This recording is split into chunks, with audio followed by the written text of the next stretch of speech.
नमस्कार मैत्रिणींनो, आता ह्या कॉर्नर वुलन रांगोळीची मी प्रिंट कशी काढलेली आहे किंवा डिझाईन कशी काढलेली आहे हे मी नक्की तुम्हाला ह्याच व्हिडिओमध्ये सांगणार आहे. तर सर्वात आधी इथे आपल्याला नॉनवेन घ्यायचं आहे.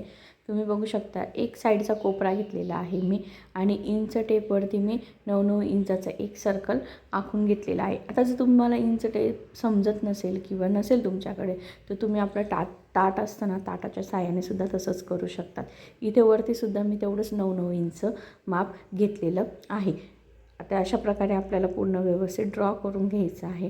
जर तुम्हाला हे मेजरमेंटचे माप कळत नसेल आणि तुम्हाला आपल्या पट्टीमध्ये सुद्धा असतात मापं, तुम्ही पट्टीच्या साहाय्याने सुद्धा मेजर करू शकतात. 9-9 इंच पट्टीमध्ये सुद्धा आहे, त्या साहाय्याने सुद्धा तुम्ही अशा प्रकारे शेप देऊन घेऊ शकतात. आता वरतीसुद्धा मी 2-2 इंचाचं घेतलेलं आहे. तुम्ही बघू शकता अशा प्रकारे आपल्याला सर्कल करून घ्यायचं. आता दोन्ही बाजू एकसारखी येण्यासाठी मी पहिले सेंटर काढून घेते आहे. याचा एकसारखा व्यवस्थित सेंटर काढून घ्यायचं. मध्ये आपल्याला एक लाईन भेटून जाते. हे बघा अशा प्रकारे आपल्याला एक सेंटर मिळून गेलेला आहे.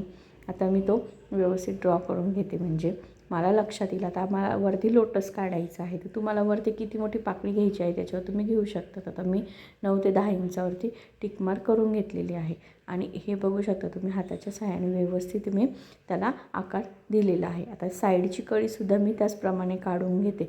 आता जर तुमचं ड्रॉईंग व्यवस्थित नसेल तर तुम्ही ह्याची प्रिंटआउटसुद्धा काढू शकतात. आता बरेच जण प्रिंटआउट सेल करत आहेत, पण त्याला पर्याय म्हणून तुम्हाला मी एक ऑप्शन देते. पिंटरेस्ट म्हणून एक ॲप आहे, त्याच्यावरती तुम्हाला खूप छान छान डिझाईन मिळतात. ती डिझाईन डाउनलोड करायची आणि तुमच्याजवळच कुठे एक प्रिंटरवाला असेल तिथे तुम्ही जाऊन तुम्हाला किती फूट किती इंचापर्यंत प्रिंट हवी आहे तो सेम तशीच तुम्हाला प्रिंट काढून देईल. तुम्ही तीसुद्धा कार्बन पेपरला घेऊन ट्रेस करू शकतात. आता नेक्स्ट व्हिडिओमध्ये मी तुम्हाला दाखवेल की कार्बन पेपरने कसं ट्रेस करायचं. तुम्ही बघू शकता एक बाजूला मी पूर्ण लोटस काढून घेतलेला आहे आणि तेच ठेवून दुसऱ्या बाजूला मी आता हे करून घेणार. म्हणजे दोन्ही बाजू आपल्या एकसारख्या येणार आहेत. मी पहिले खडूने काढून घेतलं कारण की खडूने दुसऱ्या बाजूलासुद्धा व्यवस्थित आपल्याला एकसारखी डिझाईन भेटून जाईल. तुम्ही बघू शकता आता मी हे ट्रेस करून घेतलेलं आहे. आता माझा हा पिंक कलरचा खडू होता म्हणून एकदम फेंट दिसत होतं.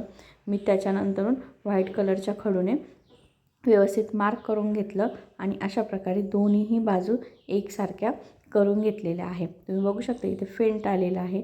नंतरून मी पुन्हा व्हाईट खडूने करून घेतलेला आहे. हे बघा अशा प्रकारे माझी प्रिंट एकदम व्यवस्थित आणि एकसारखी आलेली आहे.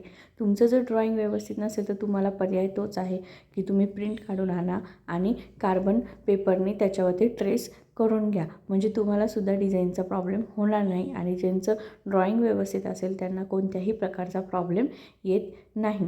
तुम्हाला जर असे माझे व्हिडिओ आवडत असतील तर मला लाईक शेअर आणि सबस्क्राईब करायला विसरू नका. आता मी उलन मॅट रांगोळीचे ऑर्डरसुद्धा घेते. जर तुम्हाला कोणाला ऑर्डर द्यायची असेल तर मी तुम्हाला खाली माझा इंस्टाग्राम ID मेन्शन करते. तुम्ही इंस्टाग्रामवरती मला DM करा. मी तुम्हाला तिथे त्याची रेट प्राईस सर्व सांगेल. Thank you watching to my video. आता तुम्ही बघू शकता मी अशा प्रकारे पूर्ण काम केलेलं आहे. नेक्स्ट व्हिडिओमध्ये उलन कसं लावायचं हे तुम्हाला मी नक्की सांगेल. व्हिडिओ आवडला असेल तर लाईक करा.